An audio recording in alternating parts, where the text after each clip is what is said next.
Marhaba mga ka-friendies! Today, gusto ko magkaroon ng me time. And what better way to spend it rather than here sa Princess Salon. And from its name, yung mga services nila pang princess talaga. O, diba? Bakit kaya sikat itong salon na to sa mga kababayan natin na mahilig magpaganda katulad ko? Of course, all services are handled by professional staff na may mahabang experience in the field of salon and beauty services. And all of their products na ginagamit nila is imported and organic. And their services is affordable sa lahat, kaya pasok na pasok sa beauty budget natin. And this is one of my favorite services na meron sila, which is yung massage. They have different types such as the relaxation massage, bamboo massage, hot stone, reflexology massage, and yung cupping, which is ventosa. If you are eyeing for eyelash, nandyan si Miss Len. Super ganda yung pagkagawa niya, napaka-natural ang dating. And ang dami nilang products for the hair, of course. And as I said, it's imported and organic as well. Ang dami nilang options, depende sa treatment na kailangan mo para sa buhok mo.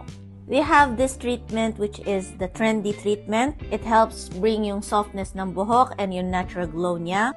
Meron din silang products for rebond and Brazilian treatment. And this product helps create volume para sa buhok mo. And also it helps brings moisture sa buhok mo.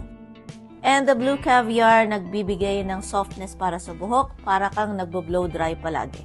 And this product helps to regain the moisture for your hair dahil may argan oil siya. And for more information about their services, ito nilagay ko lahat ng mga ino-offer nila with prices for your reference.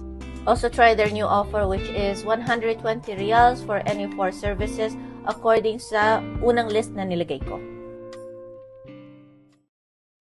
So for me, I did the mani, pedi, and foot spa. And I like their idea of using this moisturizing gloves habang nililinis nila yung mga nails ko.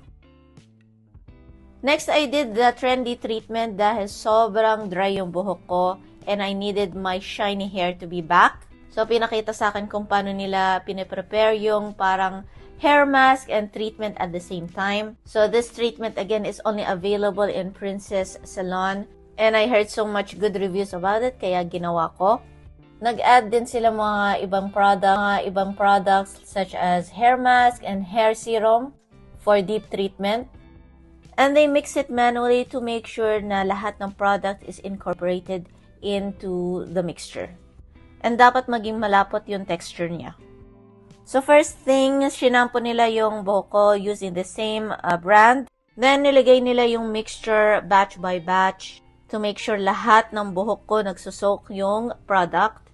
And leave on for 25 to 30 minutes. And guys, this is the result. I'm so happy talaga. Sobrang soft yung buhok ko and bumalik na yung pagka-shiny niya. Another quick tip sa mga daddies and hubbies habang naghahantay kay wifey, pwede nilang pumunta sa Legend Barber katabi ng Princess Salon para makapag-haircut at hindi kayo mainip kakaantay kay wifey. So again guys, try Princess Salon for your next beauty stop. Ma'as salama!